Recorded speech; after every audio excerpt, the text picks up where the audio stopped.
What just happened behind the scenes while everyone is fixed on these inquiries is corruption of the highest order. President Cyril Ramaphosa is seemingly shielding Senzomchunu every step of the way. What should have been a damning reckoning has turned into a blatant whitewash, thanks to Ramaphosa's refusal to hold his close ally accountable, despite mounting irrefutable evidence. What I am about to present to you in this video will leave you speechless and questioning the man in the highest office in our country. If you are ready for the ugly truth laid bare step by step, hit that like button and watch this video to the end, because I am going to show you raw evidence and why Ramaphosa is afraid of prosecuting Mchunu. First, let's start with the undeniable evidence presented by General Mchunu on the brazen shutdown of the Political Killings Task Team on New Year's Eve of 2024, a unit that was actually getting results in probing politically motivated assassinations in KwaZulu-Natal. Witnesses, including National Police Commissioner Fanny Masemola, testified that Mchunu rammed this through without a shred of proper consultation. Masemola was on approved leave signed off by Mchunu. The suspended minister took the chance to scrap the effective team. And you know why? The team was investigating people Mchunu and his cronies wanted protected. The evidence presented at the Madlanga Commission is clear as day. How Ramaphosa is failing to see this is astonishing.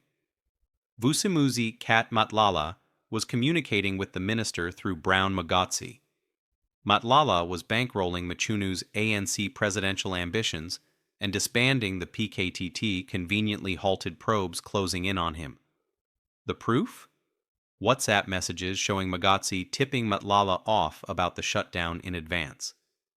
How did Brown Magotsi know about the disbandment before it happened when the only man who knew about it was Mchunu? And why was he informing Madlanga? Here is the clip as the evidence is presented at the Madlanga Commission. You see, Mr. Madlanga, what I'm going to put to you is that it is absolutely clear from these chats that what you and the minister were discussing on 23 and 24 December was the possible arrest of PKTT members by IPID in relation to the events during the 6 December operation at Mr. Madlanga's house. Further light on it. I just need the witness to clarify. Mr. Mkhosi, whose arrest were you discussing with Mr. Madlanga in the last chat on page 53? Because it does refer to somebody's arrest, and it says the wife is not willing to open an assault case. The guards who were assaulted at my house are only coming back in January. So whose arrest are you discussing in this chat? The people who went to his house. The PKTT. Those that went to his house and harassed him. The PKTT. If yes or no? Yes, yes. If it was the PKTT, yes, that's correct. Thank you. Well, you will recall later on that when you send Mr. Madlanga news of the disbandment decision, you say the people who arrest you, that unit's been disbanded. Yes, I remember. So it was the PKTT people you were looking to have arrested. Yes, that's what I'm saying. You are telling me Ramaphosa saw this evidence and decided Mchunu was in the clear. If this is not protection, then I don't know what is. But wait, folks, this evidence is just the beginning. Madlanga himself testified and admitted to funneling 500,000 rand toward Mchunu's campaigns, including the January 8th annual ANC conference. He vowed that there were receipts and money trails to prove his claim. If the kingpin at the center of the storm is pointing at the suspended minister, how is it that Ramaphosa can't seem to find any fault? Wait until the end, and you will know exactly why he is so afraid to touch Mchunu. First, listen to what Madlanga himself had to say about bankrolling Mchunu. Did you ever pay for that January 8? Yes, I did. How much? I'll say between 150 and 200. I'm not quite sure about it. Did you pay the money to the account given by Mkhosi? Yes, there's also proof of payments for that. Okay.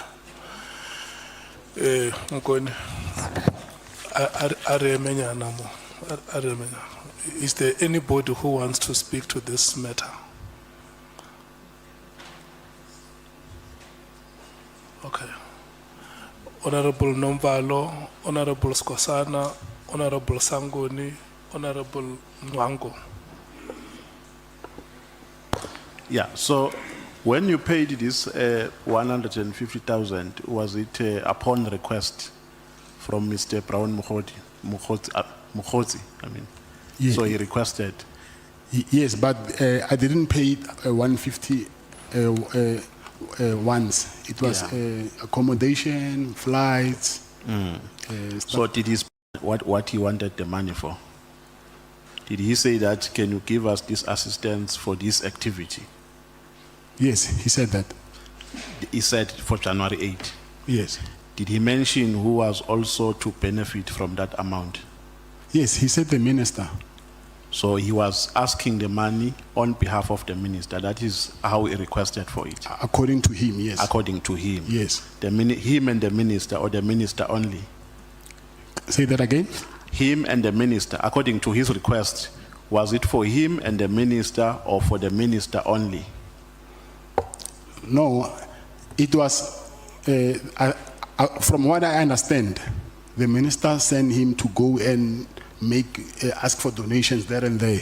Okay. And then I was one of them.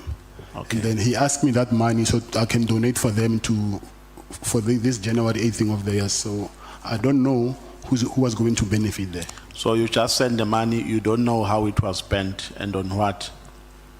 You don't know. You just sent it. Okay, the flights, I paid them directly. I knew this is what the flights, because he sent me the ID numbers. Okay. So I have them on my WhatsApp chats. The most damning evidence of them all is the direct attempts to rig the commission itself by Mchunu. Undercover Officer Witness E testified that Mchunu bombarded him with calls, pressuring him to submit a fabricated statement at the Madlanga Commission, one that would twist facts around the 2017 murder of ANC leader Sindiso Magaka and shift blame onto crime intelligence head General Dumisani Kumalo. Mchunu allegedly dangled promises, telling the witness that he or she would be free and happy for the rest of their life if they played along. Audio recordings of those very calls were played before the commission. No denials can erase that voice on tape trying to coach lies under oath and obstruct justice. Why would the suspended minister try to coerce a witness if he has nothing to hide? And still, Ramaphosa seemed to find no fault in that when there are raw recordings. Here is the clip of the witness sharing this evidence with the commission. I'll try again. Witness, can you hear me? Please confirm you can hear me and unmute yourself. Yes, I can hear you. Oh, thank you very much. Witness, I moved an application before the commissioners to permit your testimony to be delivered in this format, which is a virtual hearing, partially. In camera, your name will not be disclosed publicly, and the chair has allocated the alphabet E to you. So from now going forward, you shall be referred to strictly as witness E. Do you understand that? Yes, I do. So I've been into the program since 2019 as I'm a compelled state witness in a high profile political matter case. I was once investigating in 2017. So if then we understand you correctly, since 2019, you've been in a witness protection program because you That's are a correct, witness Janet. in that particular case. That's correct, Janet. Thank you. With that background, then, can we turn to your statement, starting at page 1, under that main heading you have as my interactions with Minister Mchunu. If you could perhaps deal with paragraphs 4 and 5 for the commissioners. Thank you. Paragraph 4 of my statement, Chair. Yes, of your statement, witness E. Oh, apologies. I forgot Okay. perhaps to tell you, let's go back to your statement file. Okay, thank you. Thank you. My interactions with the minister were initiated by him in the late December 2024. On paragraph 5, on Saturday, 7 December 2024, I received a call from a cell phone number that I won't mention. I received this call on my cell phone that I won't mention as well. The phone number of the incoming call reflected on my phone in my Truecaller app. That is Mchunu home.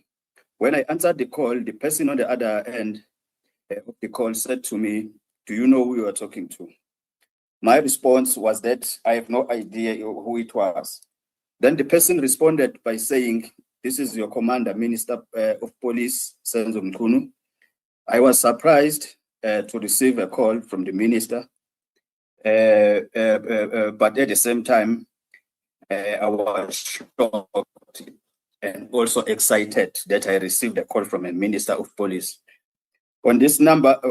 Because of my because my cell phone number was highly restricted.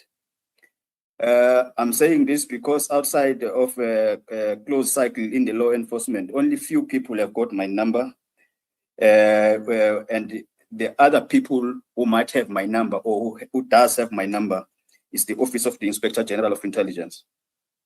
Was this the same number you used before you went on witness protection? No, Chair. It's a new one. Oh, thank you. Thank you, Chair. And you say this number is highly restricted. You state that outside of a closed circle or in law enforcement, only persons within the Office of the Inspector General of Intelligence had my number. When you make that statement, are you suggesting that you did not expect the minister to have that particular number because he is not part of the groupings that you have described in your paragraph 5? Yes, that's correct, Chair. At that time, I did not expect that call. I did not expect that call at that time because it's very hard to get hold of me. But the reason why I'm mentioning the Inspector General of Intelligence is because there was an engagement between myself and an Inspector General of Intelligence with the matters relating to what has been happening in KZN. So the engagement started in 2021 and in 2022. I think that my number, the people who interacted with me, they do have my number. So that's why I thought to myself that it might be one of them, but I'm not saying it's them, but I thought to myself it might be one of them. Thank you.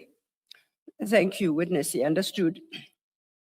From page 6, from paragraph 6, you then deal with the conversation or the detail of the conversation you had with the minister on the 7th of December 2024.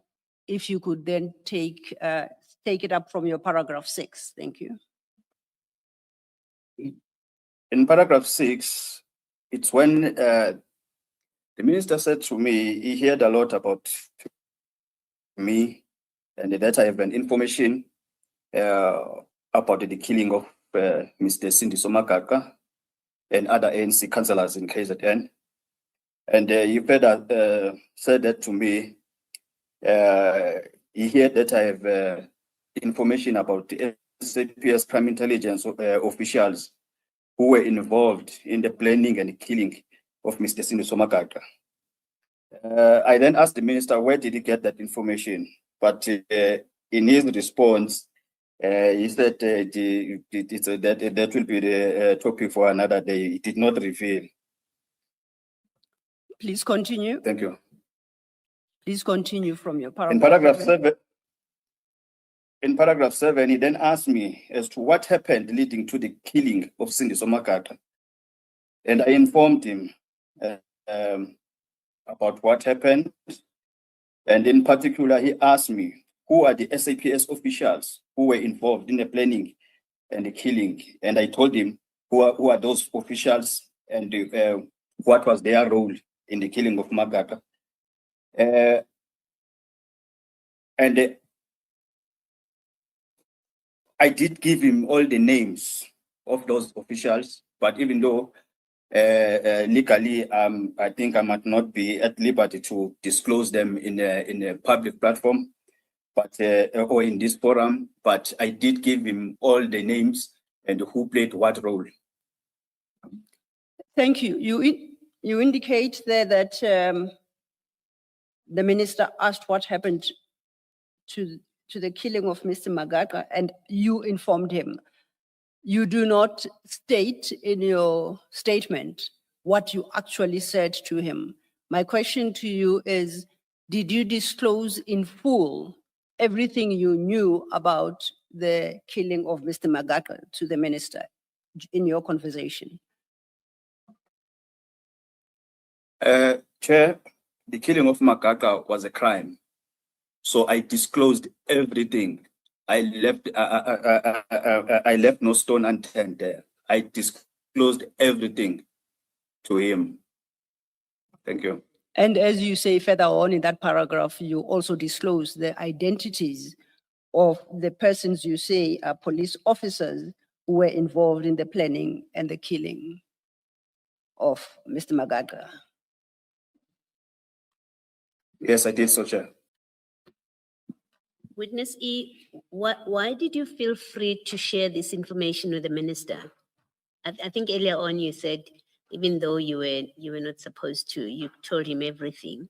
Why did you feel free to share it?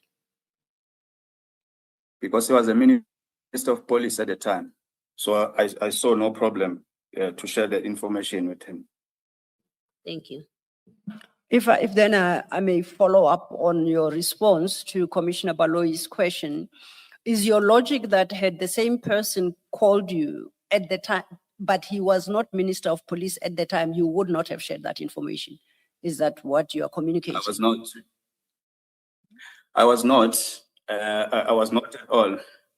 Okay. But because he was in the leadership of the SAPS as a department, I felt it fit to tell him, because when he spoke to me, it's like he already had an information okay. About what happened. He just wanted some confirmation from me. So I saw no problem to share it with him. You go further than to talk about what Minister Mchunu next asked you in the same paragraph. Can you take it from there? The minister asked me if Lieutenant General Khumalo was also involved in the planning and the killing of Senzomchunu Magaga. And I explicitly informed the minister that General Khumalo was not involved. And when I say I explicitly explained or informed the minister, I even went further in such a way that I told him that at the time, because Senzomchunu Magaga was killed or was shot in July 2017, General Khumalo was not part of crime intelligence at all. He was not even in KZN. And General Khumalo was not the division commander of crime intelligence. A person who was acting at that time, because we didn't have a permanent division commander, it was General Jacobs. And in KZN, the person who was the provincial commissioner, it was an acting provincial commissioner, which was General Langa. So General Khumalo was not involved at all when it comes to this plot and the killing of Magaga. Okay. Please proceed to your paragraph 9. I informed the minister that I only let off Lieutenant General Khumalo in 2018 after the establishment of the PKTT. But at that time, General Khumalo was still a brigadier. And then he was appointed as a leader of the PKTT. The minister asked me what are my grievances in the workplace.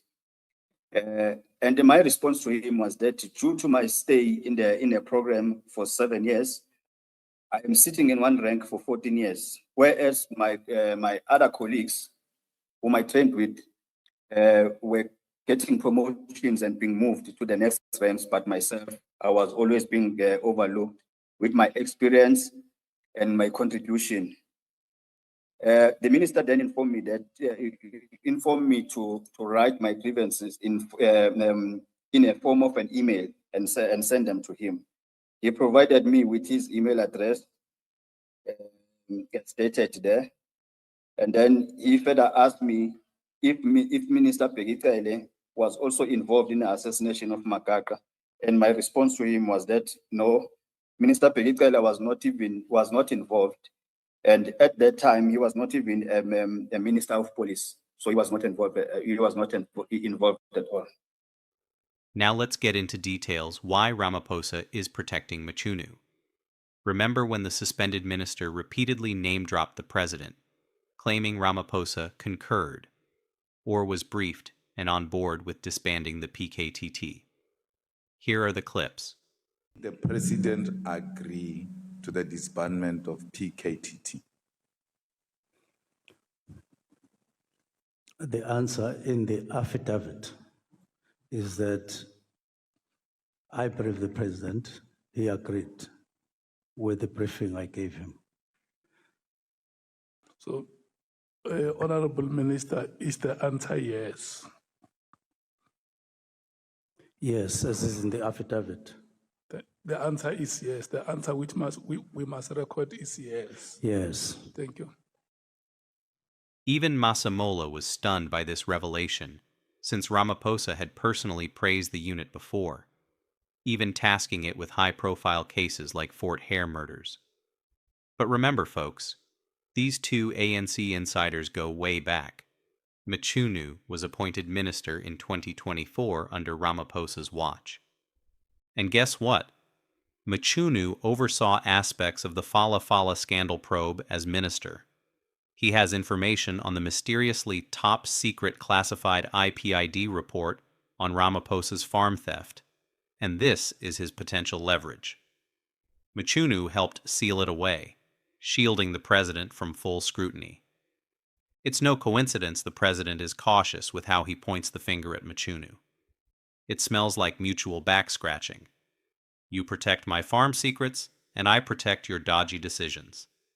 And then again, remember the 3 IDs linked to Ramaphosa found in Matlala's WhatsApp exchanges with Hawk's boss, Senona, if you recall from the Madlanga Commission evidence. Matlala was sent IDs to book tickets for ANC officials for January 8th.